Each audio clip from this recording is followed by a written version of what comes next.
Mon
nom est Jimmy Lepage, je suis pêcheur professionnel. Je fais la pêche au mors, au flétan et au thon rouge. La pêche au thon, ça fait environ 9 ans. C'est ma 9e année cette année que je fais la pêche au thon rouge. Mais le métier de pêcheur, ça fait 18e année cette année.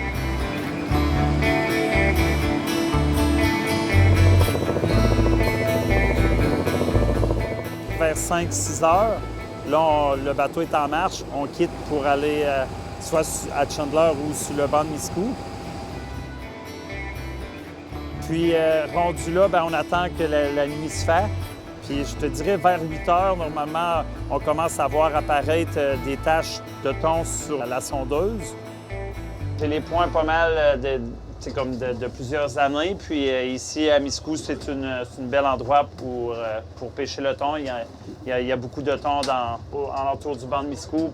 Puis ce temps-ci, il se nourrit beaucoup de harengs parce que le hareng, il vient frayer sur le banc de Miscou. Puis il se nourrit aussi de maquereaux.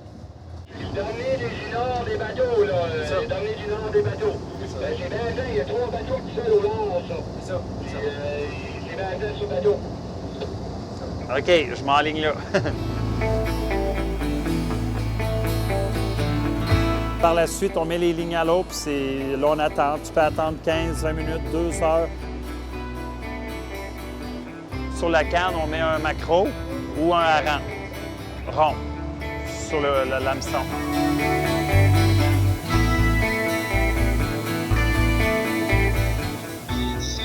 Ouais. Non, il l'a pas poigné, il s'en vient me rejoindre. C'est le bait, c'est pour attirer le thon. Le son, le bruit, l'odeur, c'est son lunch.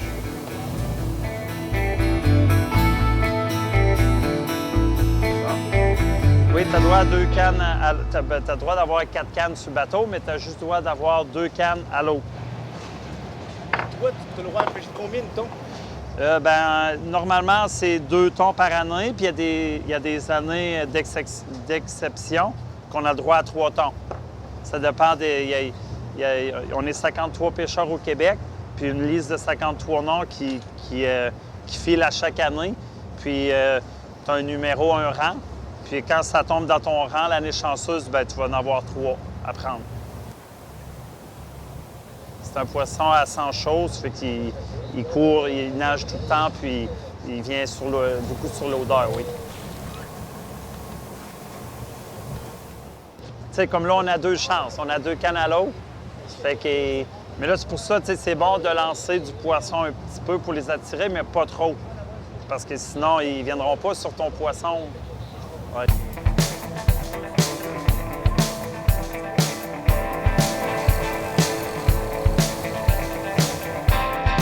Ouais, on a vu, on commence à en voir un peu sur le radar, sur la sondeuse, oui.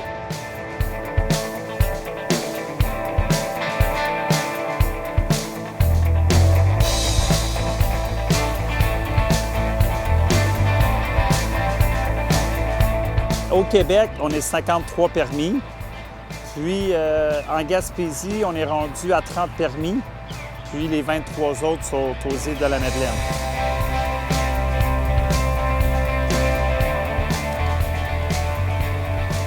Bien, les permis c'est émis par Pêche Océan Canada.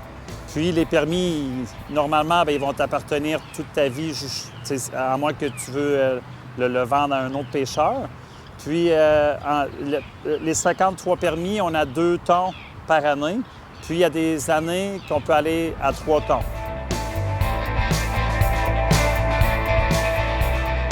La durée de la pêche au thon au Québec, cette année, c'est du 1er août au 31 décembre.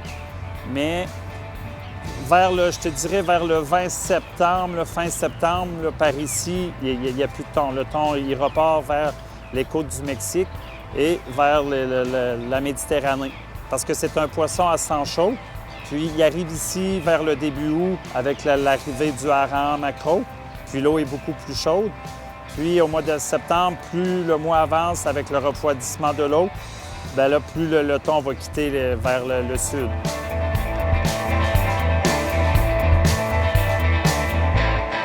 Contrairement à la plupart des espèces de poissons qu'on exploite dans le golfe du Saint-Laurent ou même au Canada atlantique, c'est une espèce qui a très peu de frontières. Donc, on n'a pas des stocks qui sont associés vraiment au Canada atlantique. On a plutôt des stocks qui sont associés au nord de l'Atlantique au complet, qui incluent toute l'Europe et puis l'Amérique du Nord. Et puis donc, les poissons qui peuvent être d'origine européenne, la mer Méditerranée, ou nord-américaine, le golfe du Mexique.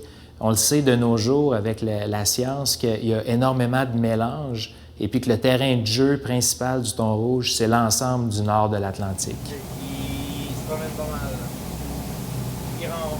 Puis l'été, il remonte, il traverse l'Atlantique ou qu'il remonte l'Atlantique du Mexique par ici.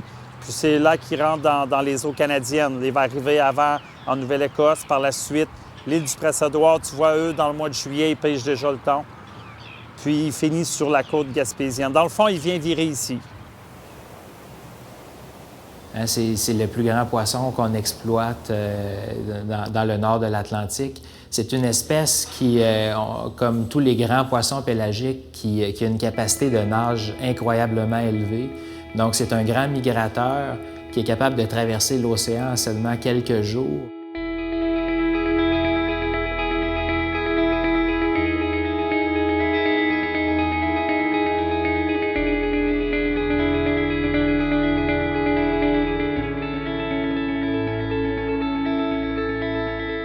On s'intéresse beaucoup aux poissons pélagiques comme le hareng, par exemple, le maquereau. Et puis, c'est une espèce qui a une consommation très élevée parce qu'elle a des besoins énergétiques très élevés. Et puis, elle doit obtenir beaucoup d'énergie pour migrer constamment. Mais là, d'année en année, on s'aperçoit avec le réchauffement climatique, puis c'est une pêche qui est très, très protégée et extrêmement protégée. Ça fait que d'année en année, on voit l'évolution de la population de thon rouge au Québec. C'est fou, là. D'année en année, on en voit. Puis avant, on en voyait, comme je te dis, beaucoup sur les bancs de Chandler et les bancs de Miscou. Là, tu vois, la semaine passée, il y en avait à Rivière-au-Nord, il y en avait beaucoup à Passepébiac. On en voit de plus en plus sur les côtes gaspésiennes. La ressource est abondante. Très abondante, oui. C'est une espèce qui a eu énormément de difficultés suite à une surexploitation là, pendant de nombreuses décennies. Donc, le marché, par exemple, du sushi a fait de sorte que il y a eu une demande mondiale pour le thon rouge et puis donc le système de gestion n'était pas très efficace à l'époque. C'est depuis le début des années 2010 que là, vraiment, la gestion a changé. On a réduit les quotas fortement. Les quotas ont été réduits d'environ 70 %. Donc, il y a eu des mesures drastiques pour changer cette trajectoire-là qui s'en allait tout droit vers la disparition. Et puis, de façon combinée au climat, qui est très favorable présentement pour la survie des jeunes thons, là, maintenant, on a une augmentation assez rapide du stock qui est due en grande partie à la reproduction en mer Méditerranée.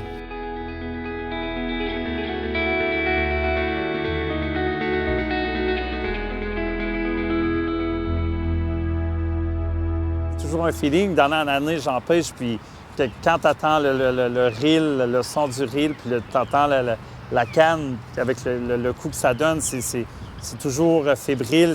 C'est toujours comment je te dirais, c'est toujours un exploit. Quand la canne décolle, le feeling, c'est fou, là. Il est au full!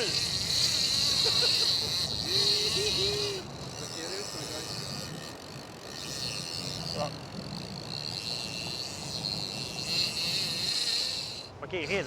Non, donne pas de coup. Reel égal, c'est ça. C'est un poisson qui se tient souvent en groupe. Puis, c'est le 5e poisson, le bluefin, le thon qu'on pêche, parce qu'il y a plusieurs sortes de thon. Nous, c'est le thon, le bluefin. C'est le thon le plus recherché dans le monde par sa qualité de viande. Puis, c'est le 5e poisson le plus rapide au monde.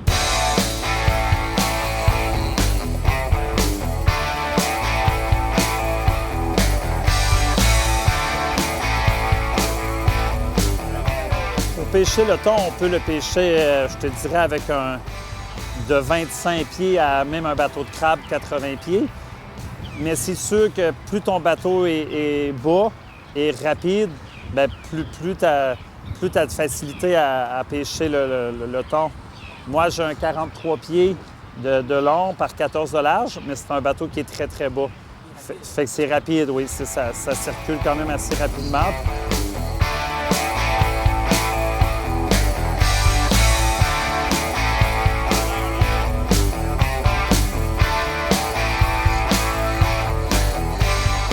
C'est presque sûr à 100 % à chaque nuit que tu vas en prendre un.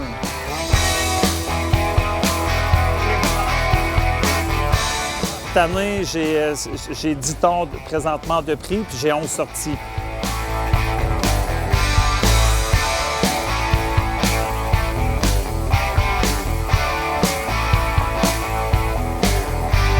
Mais cette année, j'en ai 13 à prendre parce que moi, j'en pêche pour d'autres pêcheurs, d'autres capitaines qui m'appellent, puis je vais pêcher leur thon et je suis dans un peu la vente du thon. Je suis impliqué pas mal dans la vente du thon avec un Gagnon sur les marchés de Québec, Montréal, Toronto.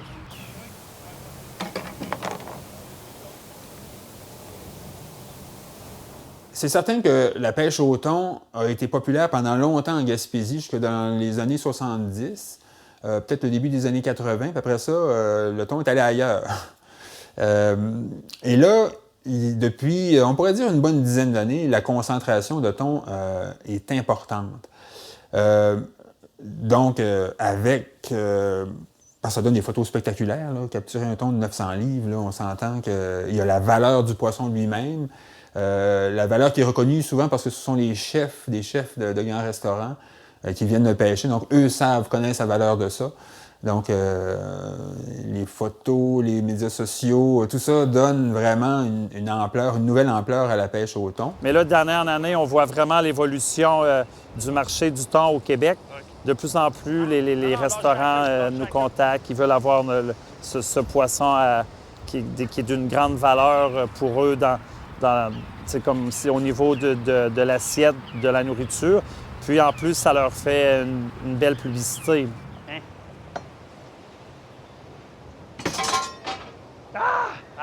Il faut voir le marché du thon rouge comme un marché mondial.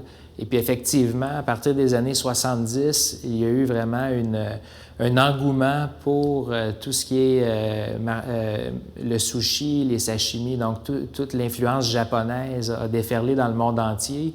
Et puis là, ça a mis réellement une espèce comme le thon rouge en danger.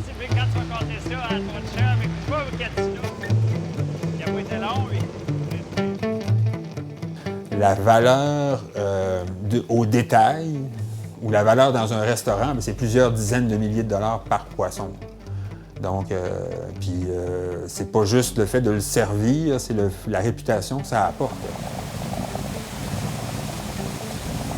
Il y a une valeur qui est attribuable au poisson, mais il y a une valeur qui est attribuable aussi, une valeur marchande qui s'accole à l'établissement même, au restaurant. Donc oui, c'est sûr que c'est un impact là, par poisson de, je sais pas, 30, 40, 50 000 $ facilement.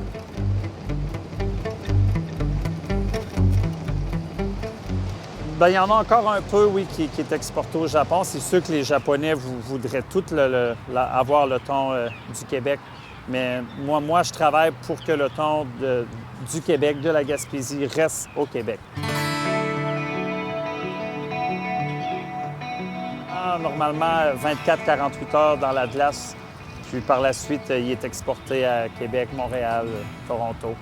Il y a de l'avenir pour la pêche au thon en Gaspésie dans la mesure où le stock qui est disponible le long de nos côtes ne sera pas identifié comme étant le seul bon stock à l'échelle internationale, parce que ce sont des ententes internationales qui déterminent les quotas de thon un peu partout dans l'Atlantique nord-ouest. Et si, à un moment donné, il y a un consensus chez les biologistes que c'est le dernier bon stock qui est le long de nos côtes, on pourrait assister à des réductions de quotas assez considérables. Le pari, présentement, c'est que les quelques endroits où il reste encore un stock assez abondant vont essaimer puis vont s'étendre dans d'autres zones. Mais c'est pour ça que, oui, c'est certain qu'il y a un avenir parce que c'est un poisson qui fait rêver, là, présentement, et depuis plusieurs années. Mais il ne faudra pas qu'on se retrouve les seuls à proximité d'une zone où il y a une certaine abondance. Sans ça, on va assister à un rétrécissement du stock, mais probablement pas à l'annulation de la pêche, là. Donc, c'est ça. Oui, je pense qu'il y a un avenir. Bien, j'ose espérer que l'avenir du thon rouge est un avenir qui va nous permettre finalement de continuer à profiter de cette ressource-là. J'ai confiance là, qu'avec avec vraiment le coup de semonce qu'on a obtenu au cours des années 1990, qu'on ait appris de nos erreurs et puis que la gestion qui est faite par une commission internationale va rester assez sévère finalement pour nous assurer que la ressource va demeurer en santé et puis qu'on va pouvoir continuer à l'exploiter tout de même. Ah, OK, ouais.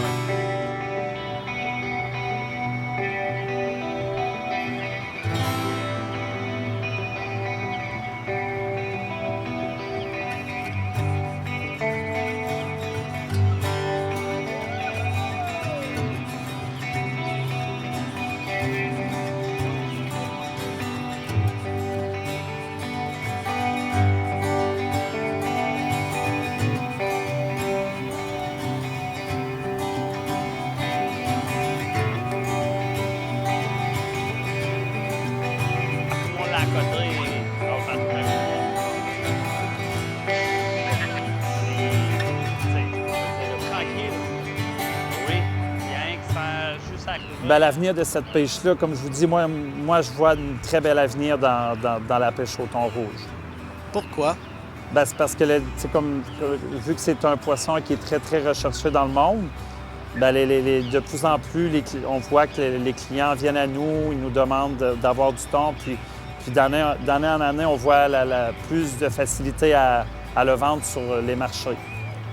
Donc, le thon est au rendez-vous.